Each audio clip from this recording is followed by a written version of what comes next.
What would you say about a phone that costs half the price of major flagships, really close in performance to these flagships, packs impressive cameras you might consider flagship level, looks like a flagship, feels like a flagship, or let's just classify it as a potential flagship killer? That is the Xiaomi 13T. Spoiler alert, it's almost the same phone as the 13T Pro.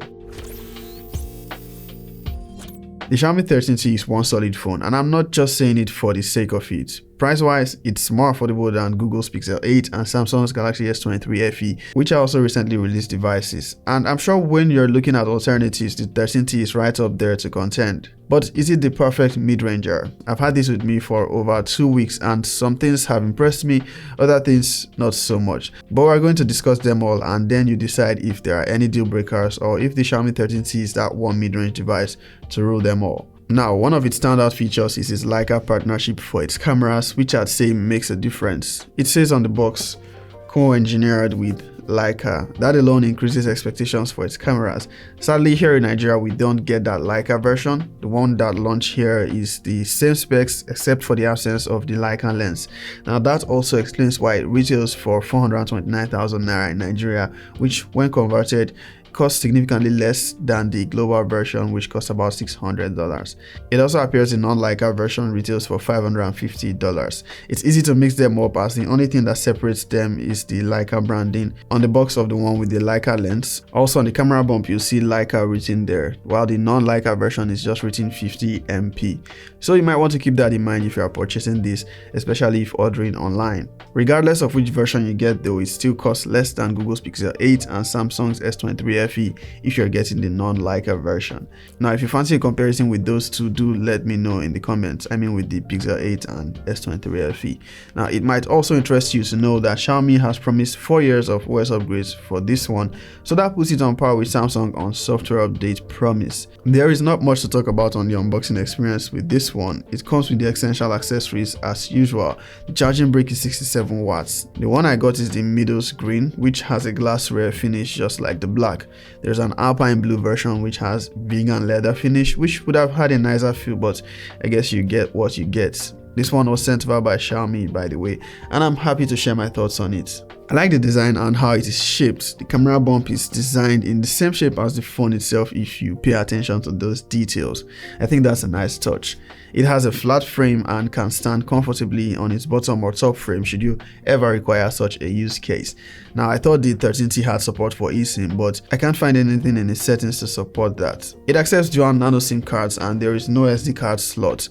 Thankfully, it comes with 256 gigs of internal storage, which I'd say is fair. Now, on build quality, it feels really solid. I've dropped it once. I don't think it was a hard fall, but I already have a dent on the side, a tiny one, on the frame. It also gets proper ingress protection with an IP68 rating for water and dust resistance. The display is made of Corning Gorilla Glass 5. Not sure if it's the same Gorilla Glass 5 on the back.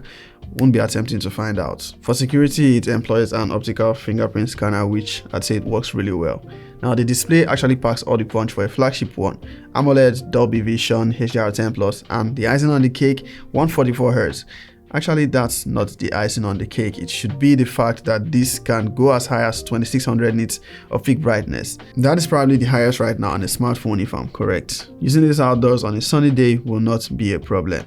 Now let's come back to that 144Hz refresh rate. Higher than 120, which has been the standard, and it's safe to say you will have zero concerns about its smoothness. You only get 2 options in the settings to choose from, 60 or 144Hz, which is the default. But the 144Hz doesn't mean it stays at that refresh rate always. From my observation, it switches between 30, 60, 90 and 120, mostly staying at 120Hz. I've never seen it go 144Hz, but I guess when you have apps or games that can maximize it that much, it will get there. In actual user experience, when you are not monitoring the refresh rate, this is a really smooth device. There's this flagship level smoothness you get here that you don't really see on most mid-range devices.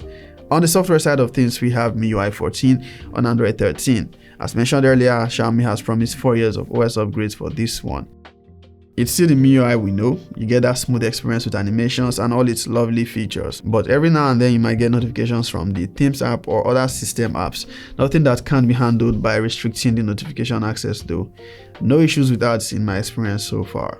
Android 14 is already here and Xiaomi remains one of the only manufacturers unable to properly implement Material You since Android 12. Now you can enable some icon colors if you look carefully into the settings, but this is far from Material UI, which actually adapts colors from your wallpaper. So you only get 4 fixed colors to choose from, and they're not dynamic like with proper Material UI integration where it also adjusts with dark mode. This of course is not a deal breaker, at least it's better than nothing, but it would be nice to see a refresh to MIUI.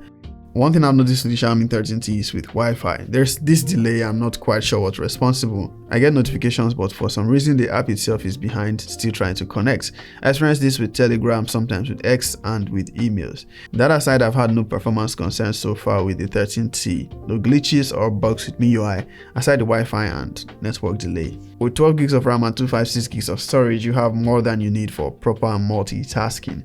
The Xiaomi 13T is powered by a MediaTek Dimensity 8200 processor, one guaranteed to offer flagship performance.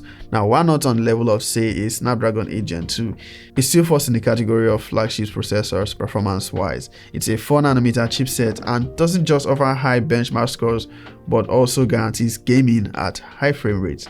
Now, the likes of PUBG and Call of Duty Mobile are able to reach max frame rate settings while still providing high graphics performance.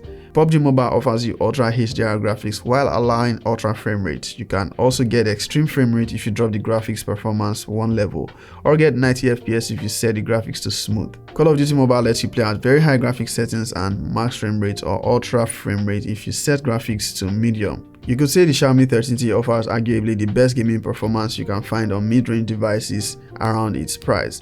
That's debatable of course, so correct me if I'm wrong. Now, gaming with this for long sessions, it performs just fine with no abnormal heatsink concerns. It actually never got hot enough for me to notice in my experience. Now, I'm not much of a mobile gamer, so I've not pushed it as often as a proper mobile gamer would, but I think it will handle itself just fine. Battery life so far has also not been a concern. Its 5000 mAh battery does well to last me a full day even with some casual gaming. It fast charges at 67 watts should you need a quick boost. Now, as for where this differs from the 13T Pro, I can only go off the specs because I don't have that on hand to compare. But they are mostly the same in all aspects except that the Pro version gets a more powerful Dimensity 9200 Plus. Also has a faster charging at 120 watts. Camera configuration is the same, but the 13T Pro can shoot 8K videos at 24 FPS, and I think it can also do 4K 60. This can only do max 4K 30 FPS, which is probably okay for most. But make no mistake, the cameras are impressive. It's a triple rear setup of a 50MP main camera, 50MP 2x telephoto camera, and a 12MP ultra wide. Selfie camera is 20 megapixels. The Xiaomi 13T's video performance in low light is what impressed me the most in its cameras. It looks really good, nice detail, nice colors, handles darker areas quite well, also good stabilization. It actually exceeded my expectations. It also does great with daytime videos shooting 4K at 30 FPS. There are 2 Leica modes in the camera and you can choose between authentic and vibrant. It is at the top right corner of the viewfinder, so it's easy to miss. The images from the rear cameras come out great and you should find them satisfactory. On human subjects, however, it seems to smoothen the image sometimes, especially with portraits. There are times it comes out as sharp as I prefer. The selfie camera also produces really good results. I like the sharpness, skin tones, and colors. Now, on the selfie video, the max we get is 1080p 30 FPS, which you might find disappointing because at this price point, while it's good value for money, 4K from the selfie camera is not that difficult. I'm sure the processor is capable, but you get what you get. The 13T is a solid one from Xiaomi. I like its competitive pricing and the value it offers in terms of performance, build quality, and cameras. I'm not sure how much difference there'll be between the Leica and non-Leica version, but I'll try to get my hands on it and compare. Also, once I get my hands on Samsung's S23 FE, I'll probably be doing a comparison to see which performs better. That's all from me. Peace.